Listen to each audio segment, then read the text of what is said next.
Hello friends, super magic રસોઈમાં મિત્રો હું આપનું સ્વાગત કરું છું। આજે આપણે ફરસાણની દુકાન જેવી સેવ બનાવવા જઈ રહ્યા છીએ મિત્રો। તો તમને મારો વિડીયો ગમે તો લાઈક કરજો, શેર કરજો અને સબસ્ક્રાઇબ કરવાનું તો ભૂલતા જ નહીં મિત્રો। સેવના ઇન્ગ્રેડિયન્ટ પણ બતાવી દઉં। એમાં મેં આ 1.5 કપ આપણે ચણાનો લોટ લીધો છે અને બીજું કે હું તમને આમાં સિક્રેટ ઇન્ગ્રેડિયન્ટ તરીકે બતાવું છું। આ ચોખાનો લોટ છે મિત્રો, 2 ચમચી જેવો મેં ચોખાનો લોટ લીધો છે। હળદર છે અડધી ટીસ્પૂન જેવી, 1/4 ટીસ્પૂન આપણે હિંગ લેશું અને પોણી ચમચી જેવું આપણે મીઠું લેશું અને ચમચી જેવું આપણે તેલ આમાં નાખશું અને આ બાજુ મેં પણ તેલ પણ ફ્રાય કરવા માટે લઈ લીધું છે। તો હવે આપણે બનાવવાનું ચાલુ કરીએ।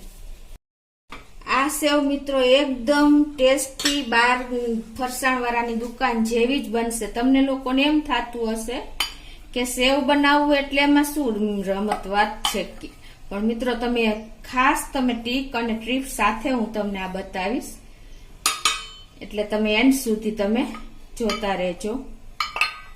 હવે આ 1.5 કપ ચણાનો લોટ નાખ્યો, એમાં મેં આ 2 ચમચી જેવો હું ચોખાનો લોટ નાખું છું મિત્રો। આ આપણે આ ગૃહિણી લોકો ખાલી ચણાના લોટની જ સેવ બનાવે છે, પણ તમે આ એક સિક્રેટ ટિપ્સ છે કે આપણે ચોખાનો લોટ નાખશું ને એટલે ફરસાણ વાળા જેવી જ આપણી સેવ બને છે મિત્રો। અને એમાં આપણે 1/4 ટીસ્પૂન હિંગ નાખશું મિત્રો। બેસનની આઈટમ હોય ને એટલે હિંગ જરૂરી છે અને અડધી ટીસ્પૂન આપણે હળદર નાખશું અને પોણી ચમચી જેવું આપણે સોલ્ટ નાખશું ટેસ્ટ એકોર્ડિંગ। અને આ બાજુ મેં તેલ ગરમ કરવા મૂક્યું છે, એમાંથી 1 ચમચી જેવું આપણે તેલ નાખી દેશું અને હવે આ બધું આપણે મિક્સ કરી લેશું।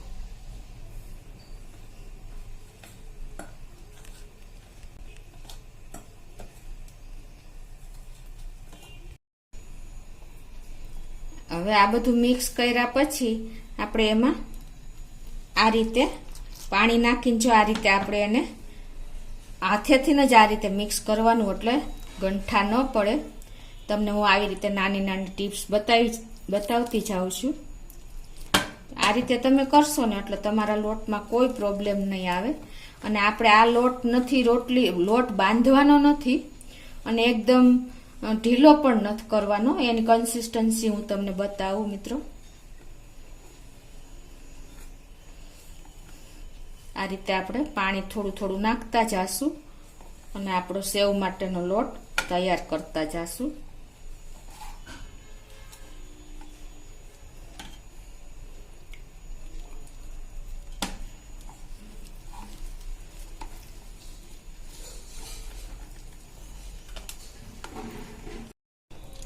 તો આ રીતે જો મિત્રો, આપણે નથી એકદમ કઠણ એટલે લોટ બાંધવાનો કે નથી આપણે ભજીયાના જેવો એકદમ સોફ્ટ લોટ બાંધવાનો બેટર જેવો, પણ જો આ રીતે આપણે આવી રીતે ભજીયું મૂકીને જો નીચે પડે ને આ રીતે એવો આપણે લોટ રાખવાનો છે। મેં તમને કન્સિસ્ટન્સી જો હું તમને બતાવું છું મિત્રો, જો આવી રીતે આપણે પડી જાય ને એવો લોટ બાંધવાનો છે।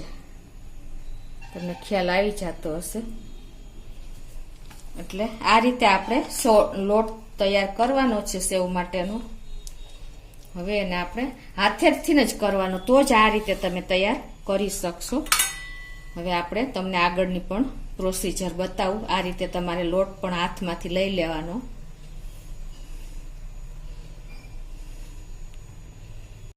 તો હવે આપણે આ રીતે જો સેવ મેકર આવે છે ને એ આપણી પાસે હોય જ છે ઓલરેડી ગુજરાતી લોકો પાસે। તો એમાં આપણે આ રીતે ખોલીને જો આ ઝીણી સેવ આપણે ચકરી આવે છે ને સંચામાં, એ લઈ લેવાની છે। તમને બતાવી દઉં, જો આ ટાઈપની। અને હવે એને આપણે ઓઇલ કરી લેવાનું છે। આ રીતે આપણે ચકરીમાં પેલા ઓઇલ કરશું, એટલે આપણો લોટ ક્યાંય સ્ટીક ન થાય. ને જ રીતે આપણે આમ સંચામાં પણ ફરતું અંદરની સાઈડ ઓઇલ કરી લેશું.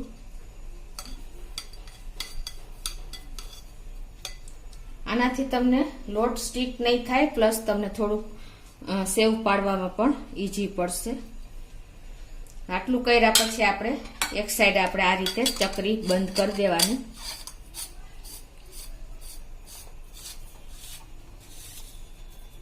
અને હવે આપણે આ રીતે ચમચીથી જ આપણે લોટ ભરવાનો, એટલે તમારા હાથ પણ લોટ ચોટશે ને હાથમાં, અને ઈઝીલી તમે અંદર ભરી શકશો.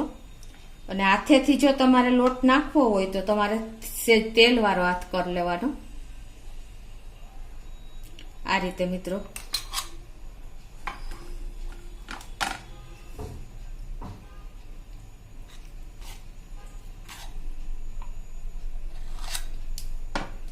આપણા એક જ સંચાનું માપ થયો છે, એટલે આપણે બધો લોટ ફિલ કરી લેશું.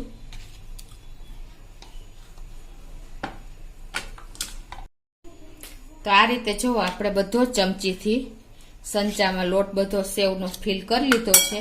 અને હવે તમારે જો આ સંચાને આ અંદરની સાઈડ હોય ને એમાં પણ તમારે ઓઇલ કરવાનું, એટલે શું થશે, તમારે ત્યાં લોટ પણ એમાં પણ સ્ટીક નહીં થાય અને ઈઝીલી તમારે પ્રેસ થઈ જશે.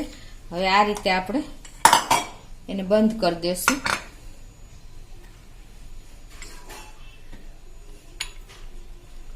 જો કે આપણે આ બધા ગુજરાતીઓને કાઠિયાવાડી લોકોને તો ખ્યાલ જ હોય છે. આ રીતે બંધ કરી દેવાનો, તમે જોઈ શકો છો.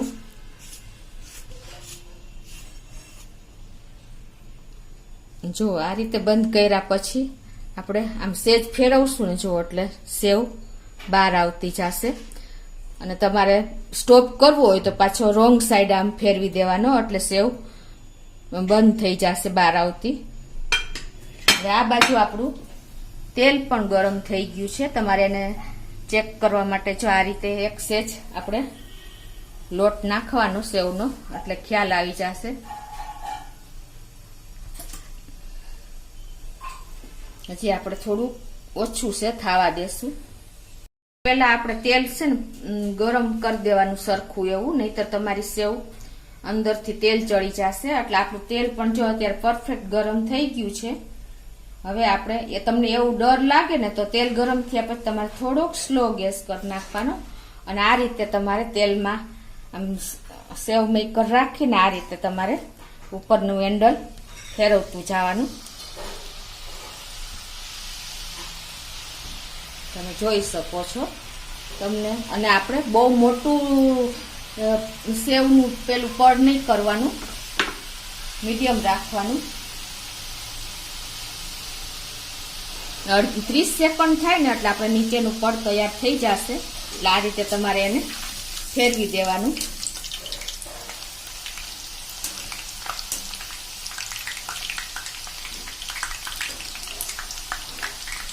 આ મિત્રો એકદમ બાર ફરસાણ વાળા લોકોની સેવનો જેવો ટેસ્ટ આવે ને એવો જ આ ટેસ્ટ આવશે. એટલે હું તમને નાની નાની ટીપ સાથે જ બતાવતી જઈશું. 30 સેકન્ડ થાય એટલે આપણે પાછું એને બહાર લઈ લેવાનું આ રીતે, અને આ રીતે તમારે બધું તેલ નીતારી દેવાનું.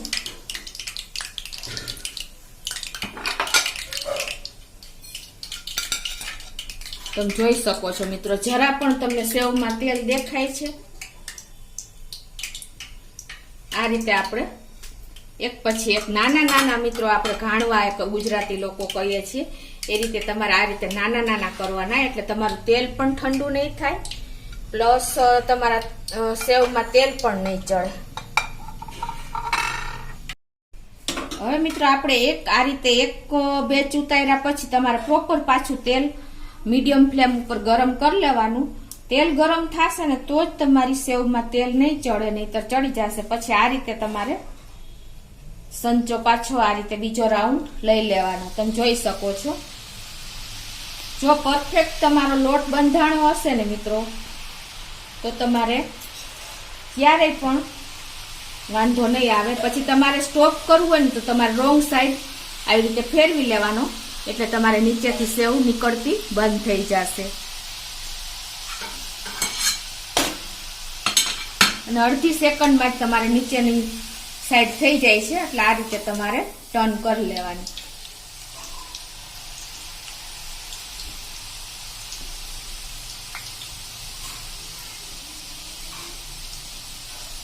પાછી અડધી સેકન્ડમાં તમારે તૈયાર થઈ જાય. એટલે આ રીતે તમારે બહાર લઈ લેવાની છે.